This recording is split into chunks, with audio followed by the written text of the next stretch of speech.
those stories, the ones whispered in pretty much every town, those spooky local legends that are supposed to teach you a lesson or maybe just scare you silly. Well, today we're going to tear one of those stories apart. We're diving deep into a tale about a very strange vendor who only comes out at night, and what she's selling is, well, it's not what you think. Let's get into the story of the potato-selling witch. So picture this. It's the middle of the night, dead quiet. And then you hear it, a voice, just cutting through the silence. Alu lelo golgol alu. It translates to potatoes, get your round potatoes. And, on the surface, that sounds pretty normal, right? But in this story, oh, that's not an innocent sales pitch. That's the beginning of the hunt. That one simple phrase, that's the bait. All right, Section 1, A Village's Peaceful Night. The mystery begins in the quiet village of Shahpur. So let's set the scene. We're in a little village called Shahpur, and it's exactly what you'd expect. Quiet, peaceful, the kind of place where nothing bad ever seems to happen. Of course, this is a ghost story, so you know that's not going to last, right? So let's meet our first character, Bablu.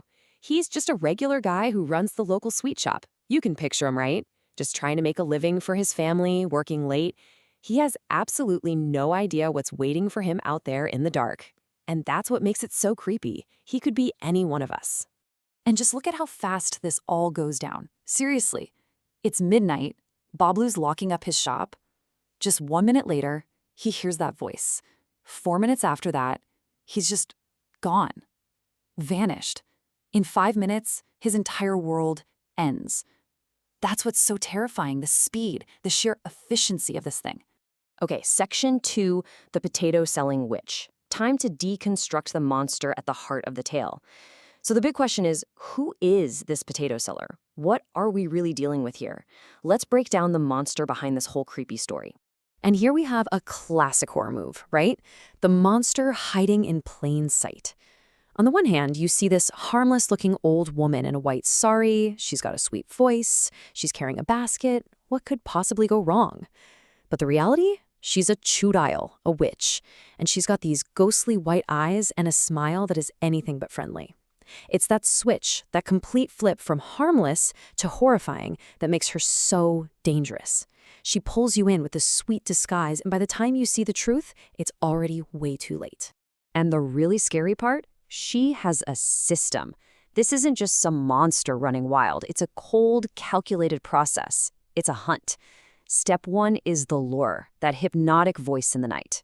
Step 2, the confrontation. She shows you her basket is empty, and your curiosity gets the better of you, right? Step 3, the transformation. A puff of smoke and poof. And finally, step 4 is collection. She just picks up her prize and puts it in her basket. It's so methodical, it's absolutely chilling.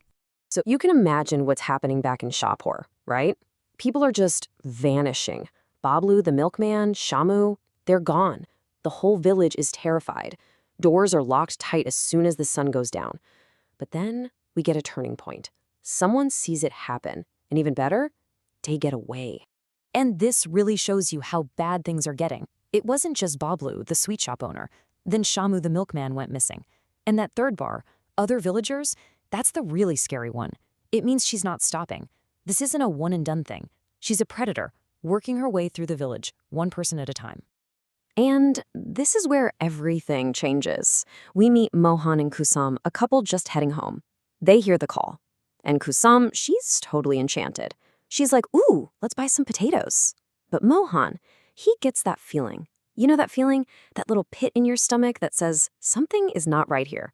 And it's that gut instinct, that dread, that's going to be the difference between life and, well, becoming a potato. So Mohan has to watch, completely horrified, as his wife is transformed. But he manages to get away, and he runs back to the village, screaming the one thing that can save them all. She turns people into potatoes! Her power is in the basket! And just like that, everything flips. This isn't an unbeatable ghost anymore. It's a monster with a weakness. And a weakness is something you can fight. Okay, Section 4, Destroying the Cursed Basket. The heroes hatch a plan to confront the evil.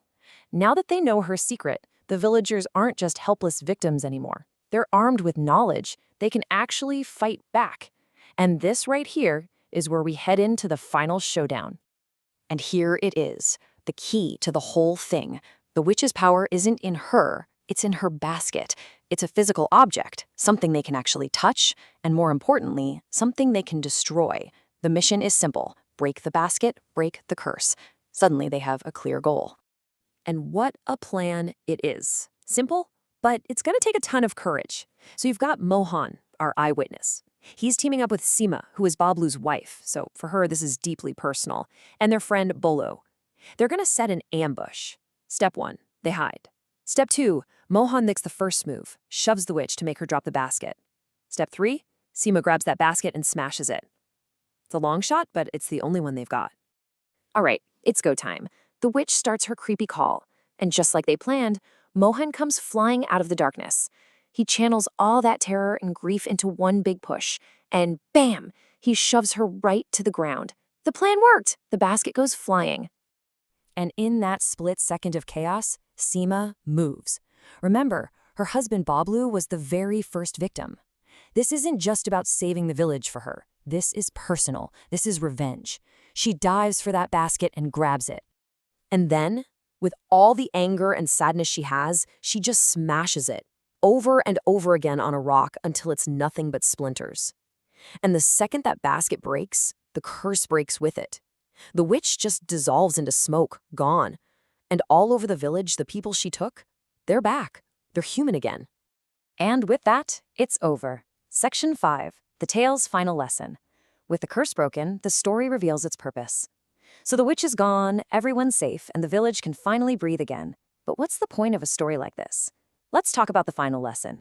So what does the aftermath look like? Well, it's a clean sweep. The witch is vanquished. The victims are all back to normal. The village is saved and peace is restored.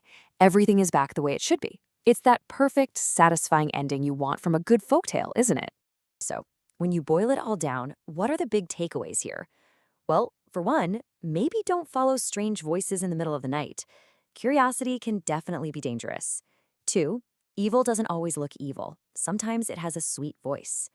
But the flip side is also true. Courage can come from anywhere, from ordinary people just like you and me. And when those people stick together, they're unstoppable.